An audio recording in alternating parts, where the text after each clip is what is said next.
Hola chicos, en este video vamos a hablar sobre comunicación, coordinación y conflicto. En el transcurso del video vamos a hablar Laura Ardila, María Fernanda Ojeda, María Liñán, Eva Daza y mi persona, Diana Luque. Como introducción podemos decir que la comunicación es un fenómeno social. Este es dinámico porque está sujeto a cambios. Este se modifica con el lenguaje a través del tiempo. Esto nos ayuda a tener una participación más activa y participativa en nuestro entorno. Se puede decir que la comunicación es efectiva cuando se evidencia un verdadero interés en lo que nos quiere transmitir la otra persona. Se establecen vínculos de afecto, empatía, solidaridad cuando estamos escuchando a la otra persona.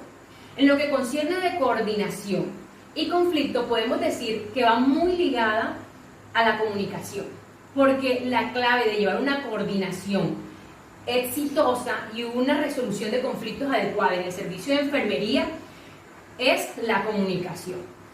También cabe resaltar que la enfermería se dedica al cuidado y se necesitan habilidades y saberes para poder llevar una adecuada armonía en el paciente y con el equipo de salud. Es por esto que el conocimiento sobre comunicación, coordinación y conflicto nos van a ayudar a poder llevar un buen desarrollo en la formación académica y con nuestro ámbito laboral.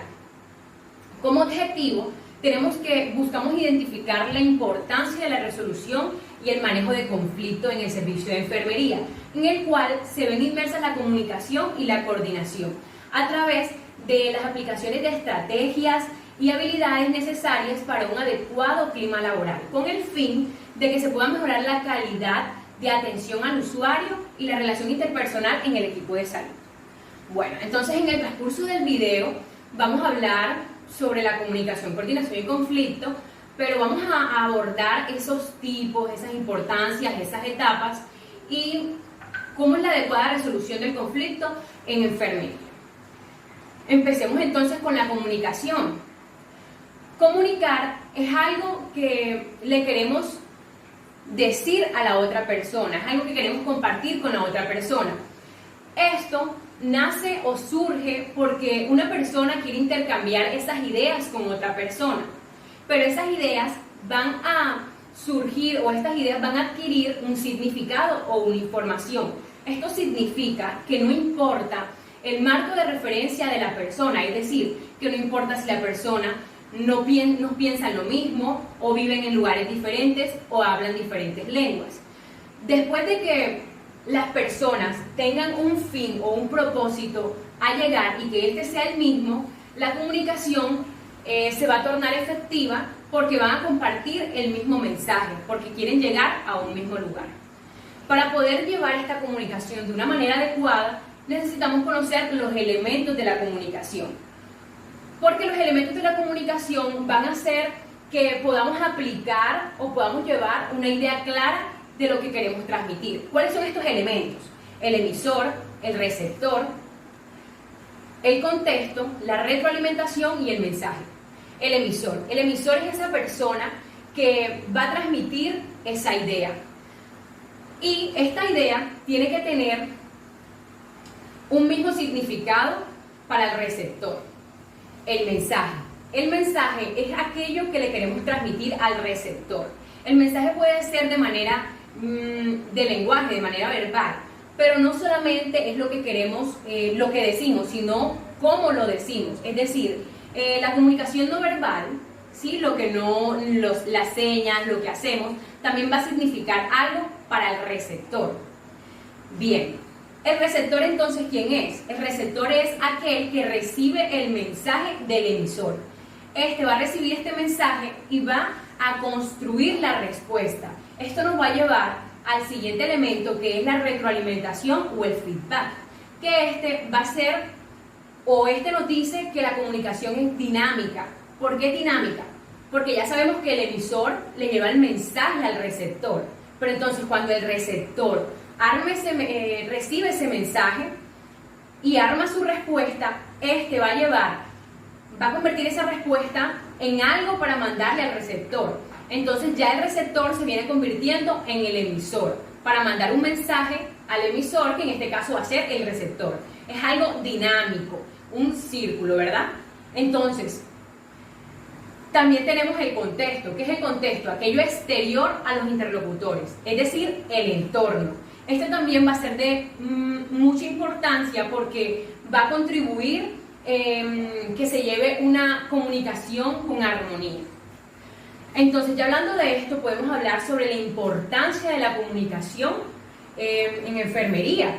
Ya sabemos que se lleva una comunicación terapéutica cuando se habla de enfermero-paciente, que esta comunicación lo que dice es que debemos ser unas personas asertivas, que debemos saber cómo llegar al paciente, que debemos no solamente comunicar, sino también escuchar.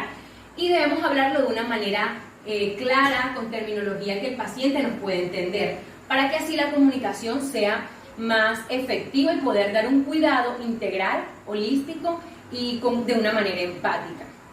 Bien, ahora pensemos cómo sería esta comunicación de enfermero con el equipo de salud. Esto es muy importante. Entonces, ¿cuál es la importancia de llevar una adecuada comunicación enfermero con el equipo de salud? Pues llevando una comunicación adecuada, el equipo de salud va a hacer que se mejore la calidad de salud. Es decir, llevando una adecuada comunicación, todo el equipo de salud se va a llevar una armonía. Lo que me dicen, lo escucho y lo coloco en práctica. No solamente aquí la comunicación es verbal, sino también lo que plasmamos en el escrito. Es decir, las notas de enfermería, la historia clínica, las listas de chequeo, todo esto hace parte de la comunicación. Lo que me comunica a mí el médico, yo lo puedo escribir en la nota de enfermería. Lo que voy haciendo con el paciente, lo voy escribiendo en la nota de enfermería. Lo que voy haciendo en algún procedimiento, lo voy escribiendo en la lista de chequeo. Entonces, llevar una comunicación adecuada en el equipo de salud va a hacer que se mejore la calidad, no solamente de atención al usuario, sino también en el equipo de salud. Va a tener una relación interpersonal adecuada, va a reducir los conflictos y vamos a llevar una coordinación con armonía. Mi nombre es Laura Ardila y el día de hoy vamos a hablar acerca de la comunicación y sus clasificaciones. Las podemos encontrar según la direccionalidad y dentro de ellas la comunicación descendente. Esta se basa en que un superior jerárquico va a transmitirle el mensaje a un subordinado. Por el contrario, tenemos la comunicación ascendente. Esta se basa en que el subordinado es quien va a transmitirle el mensaje al superior jerárquico. Un ejemplo muy claro en el área de la salud sería cuando el paciente le comunica algo al profesional. Luego tenemos la comunicación lateral. Esta consiste en que se va a transmitir el mensaje entre colegas del mismo nivel jerárquico. Y luego tenemos la comunicación diagonal. En ella, pues, la comunicación o la transmisión del mensaje va a ser también entre colegas, con la diferencia de que el nivel jerárquico va a ser distinto. Y por último tenemos la comunicación circular. Esta está relacionada con que un funcionario transmite el mensaje a otro funcionario y así sucesivamente hasta que ese mismo mensaje regresa nuevamente al funcionario que en primera instancia envió el mensaje. La siguiente clasificación es según la manifestación y tenemos la comunicación escrita, que es aquella en la cual se hace el uso de la escritura y de los textos. La comunicación verbal, acá se hace el uso del diálogo y de las palabras. Y por último tenemos la comunicación no verbal, en la cual se utilizan gestos, expresiones y movimientos corporales para expresar el mensaje.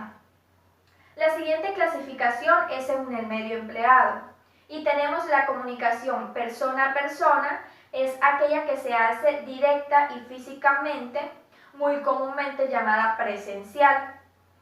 Luego tenemos la comunicación virtual o electrónica y esta consiste en hacer uso de herramientas electrónicas como lo son computadores, teléfonos móviles, videoconferencias y demás. Estas herramientas facilitan la comunicación cuando se está a largas distancias. Luego tenemos la clasificación según el tipo de mensaje. Tenemos la comunicación de orden y en ella el mensaje implica un obligatorio cumplimiento debido a que es una orden. Tenemos la comunicación informativa y en ella el mensaje lo que busca es informar, ya sean aspectos generales o específicos. La comunicación de sugerencia. En el mensaje pues se van a ver inmersas alternativas u opciones para la resolución de una problemática dada. La comunicación de reclamo. Aquí el mensaje va a transmitir una queja o una molestia que se está presentando. La comunicación de felicitaciones. El mensaje lo que va a hacer es ofrecer un beneplácito o, como su nombre lo dice, una felicitación por un aspecto positivo. La comunicación de coordinación. Acá el mensaje busca integrar cada una de las partes para formar en conjunto y actuar de una forma coordinada. Y por último tenemos la comunicación de apoyo. En esta el mensaje lo que desea brindar es apoyo y respaldo, y además de ello solidaridad. La siguiente clasificación es según el ámbito, y según el ámbito podemos encontrarlas la comunicación en el interior de la institución, que es, pues, como su nombre lo dice, dentro de las instalaciones es donde se va a generar la comunicación, y al exterior de la institución. La siguiente clasificación es según el tema. Tenemos la comunicación formal, es aquella en la cual se tocan aspectos meramente laborales y formales de la institución o de algún tema que sea formal. Y la comunicación informal, acá se van a tocar aspectos personales, cotidianos y no necesariamente laborales. Bueno, ahora vamos a hablar acerca de las barreras de la comunicación. Las barreras de la comunicación se definen como un obstáculo que bloquea la comunicación efectiva entre el paciente y profesionales de la salud o entre el mismo equipo profesional de la salud. Y esto se genera debido a que dos o más personas desean llegar a un objetivo concreto, pero por diferencia de pensamiento, personalidad o cultura o demás características se produce un choque, que es la barrera, pero estas pueden ser superadas. Dentro de las barreras encontramos varios tipos. Tenemos las barreras lingüísticas o gramaticales, que están relacionadas con el inadecuado uso de la escritura o del lenguaje. Las barreras fisiológicas, estas están asociadas con las discapacidades que tienen las personas y se vuelve una barrera, se convierte en una barrera tanto para recibir el mensaje como para transmitirlo. La siguiente barrera son las físicas. Estas se relacionan más que todo con el ambiente o con el medio empleado para transmitir el mensaje, que no es eficiente. Las barreras patológicas. Estas se basan en la actitud, personalidad o nerviosismo que se convierte en un obstáculo para la comunicación. Y por último tenemos las barreras sociológicas. Estas están más que todo relacionadas con la posición o el credo religioso, político o cultural, que se convierte en una dificultad al momento del proceso de la comunicación. Por último, vamos a hablar un poco acerca de las recomendaciones generales que se deben tener en cuenta para evitar las barreras de la comunicación. Tenemos que se debe hacer un uso de un lenguaje claro y sencillo, hacer uso de los canales, de todos o de varios canales de la comunicación para asegurarse de que realmente el mensaje es recibido por el receptor y tener claras las ideas antes de manifestarlas para evitar los malos entendidos. Eso es todo, muchísimas gracias. Bueno, compañeros, siguiendo con el tema, vamos a hablar ahora sobre la coordinación, que según Henry Fayol es una de las etapas que debe cumplir una empresa para poder desarrollar cualquier tipo de trabajo.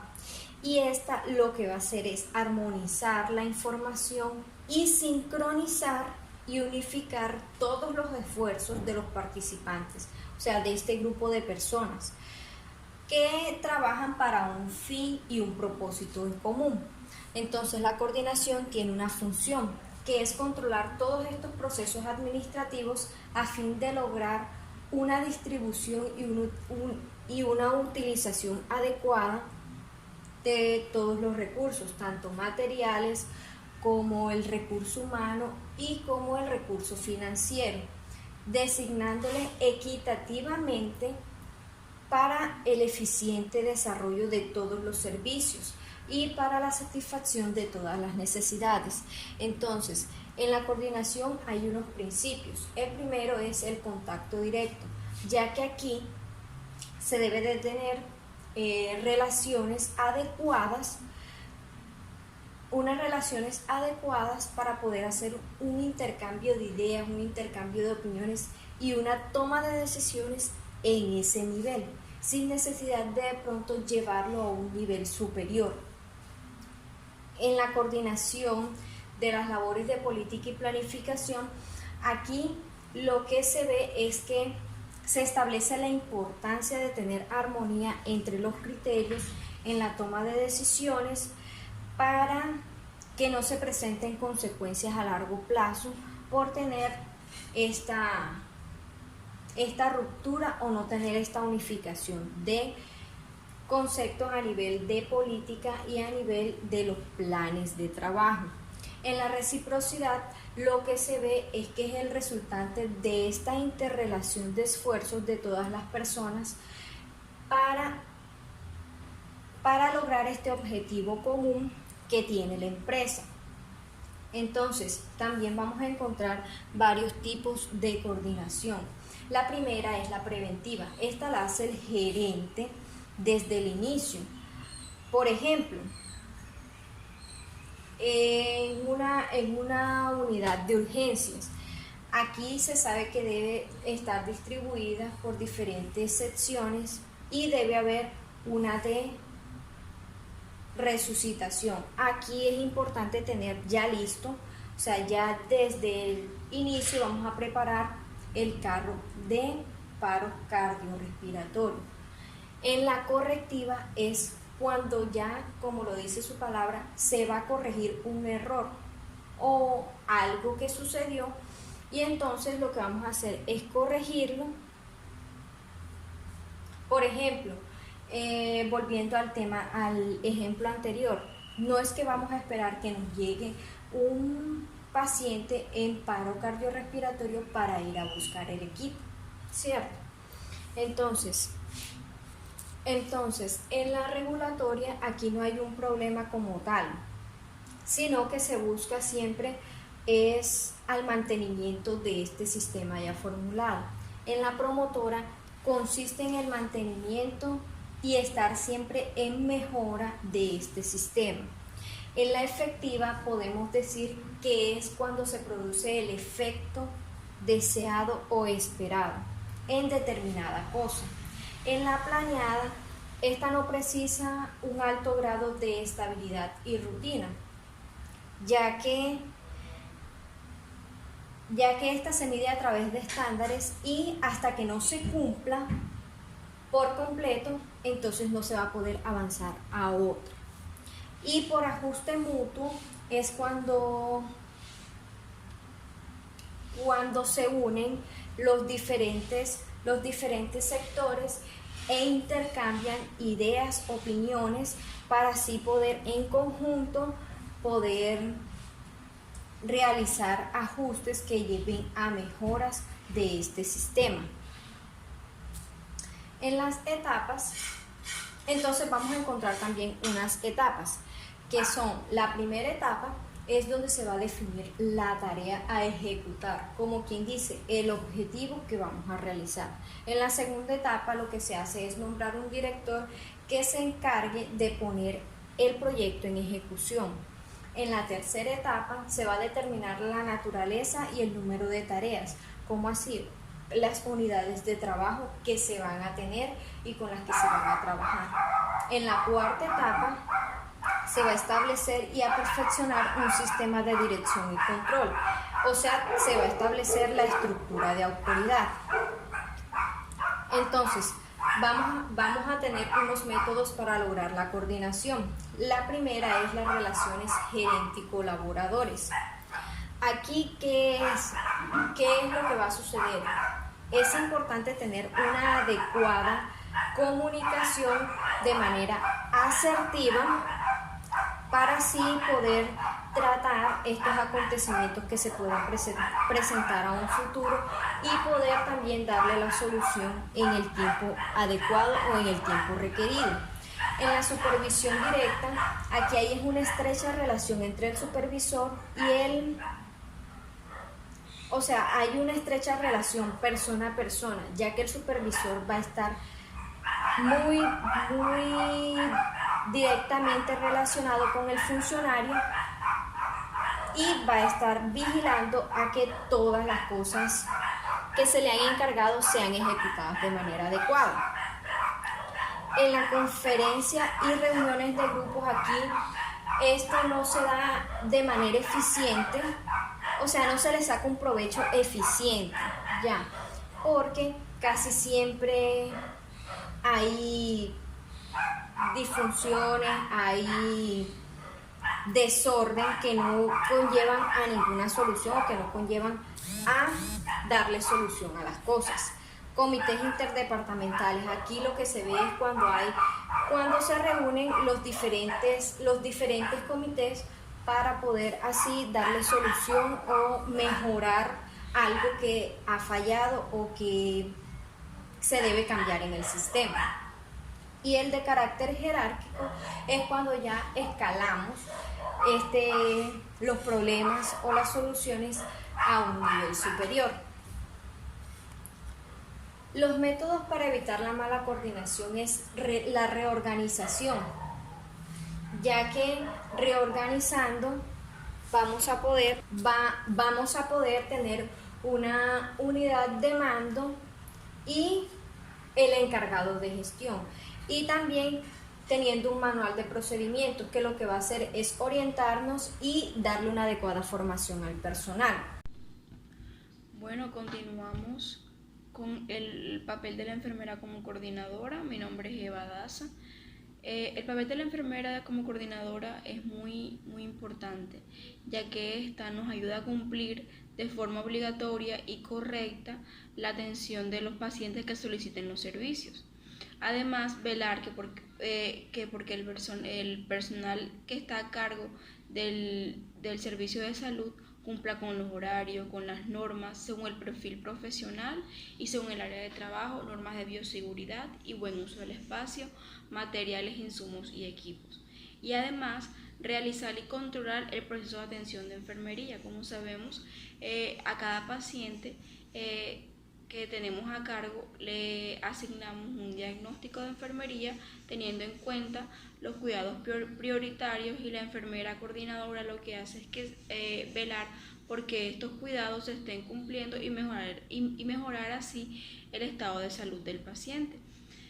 Además, implementar el sistema de trabajo en enfermería que permita planificar, ejecutar y evaluar la atención del mismo. Mantener actualizado un diagnóstico de los pacientes, establecer estrategias para el cumplimiento de actividades de educación por la salud, controlar el cumplimiento de las normas, de las técnicas, procedimientos de ejercicio de enfermería y sobre situaciones o problemas presentados al personal de enfermería. Además, elaborar informes mensuales, trimestral y semestral sobre las metas cumplidas. Bueno, el conflicto, si tenemos una adecuada comunicación, una comunicación asertiva, podemos evitarlo. Entonces, el conflicto lo definimos cuando hay diferentes puntos de vista, es decir, el conflicto se da de dos o más personas que no están de acuerdo con el modo de actuar de un individuo o de un grupo. Para esta situación es necesario que exista un desacuerdo que no haya podido resolverse. Para llegar a un conflicto existen unas etapas. La primera etapa se llama conflicto latente, la segunda conflicto percibido, conflicto sentido, conflicto manifestado y consecuencia del conflicto para ambos. El origen del conflicto es cuando hay un encuentro entre dos o más personas o entre un grupo, cuando a una persona le da inconformidad, por así decirlo, el acto de otro ser humano, la necesidad de cambiar al otro, las fallas de la comunicación, cuando no sabemos expresar de verdad lo que queremos, lo que sentimos, la información incompleta, las presiones que causan frustración. Es decir, que a veces no ofendemos a una persona sin tener en cuenta que esa persona se pueda sentir ofendido o se pueda sentir desahuciado. La diferencia de carácter y esta puede llegar a un conflicto. Los tipos de conflictos pueden ser organizativas y la organizativa surge de la falta o claridad de normativa y la definición de responsabilidades. Jerárquicas. Sucede cuando los roles jerárquicos no están claramente definidos o aún estándolo no los aceptamos. De comunicación, en el modo de que la comunicación se produce para determinar la existencia de un conflicto, y podríamos afirmar que el estilo de comunicación es la fuente principal del conflicto. Negociación. Se trata de un modo de resolución pacífica, manejando así a través de la comunicación, que ésta facilita el intercambio para satisfacer objetivos sin usar la violencia. Mediador, esta es la persona que escucha a las partes involucradas para determinar los intereses y asimismo facilitar un camino que permita encontrar soluciones para los participantes en controversia. Por ejemplo, el profesor puede mediar entre el alumno y sus padres si generan un conflicto por calificaciones bajas. En este caso el mediador sería el docente. Buenos días, mi nombre es María Fernanda Ojeda Medalla y les voy a seguir con la exposición y les voy a hablar un poco sobre lo que es la conciliación. ¿Qué es la conciliación? Este es el proceso en el cual dos o más partes consiguen otra tercera parte y este tiene que ser neutral. ¿Para qué? Para promover a sí mismo el diálogo y ayudar a encontrar una solución a ese problema o a ese conflicto que se tiene. El conciliador tiene la facultad de sugerir y dar opciones de solución. Tenemos algunas estrategias de resolución del conflicto y estas son evitar el problema, acomodarse al problema, competición, compromiso y colaboración. En evitar el problema, esta se muestra de manera fundamental cuando la gestora, en este caso la enfermera, no se muestra asertiva ni cooperativa entre las personas. Apartarse del conflicto, o sea, aplazarlo, va a ser mucho más difícil la situación porque no se van a aclarar cuáles son esos conflictos que se tienen y lo que va a hacer es que va a surgir muchos más inconvenientes. Tenemos también lo que es acomodarse al problema. Esta estrategia es la que se lleva a cabo cuando se anteponen esas necesidades y esos deseos de la otra persona que están en conflicto para así mismo evitar que se agrave más la situación.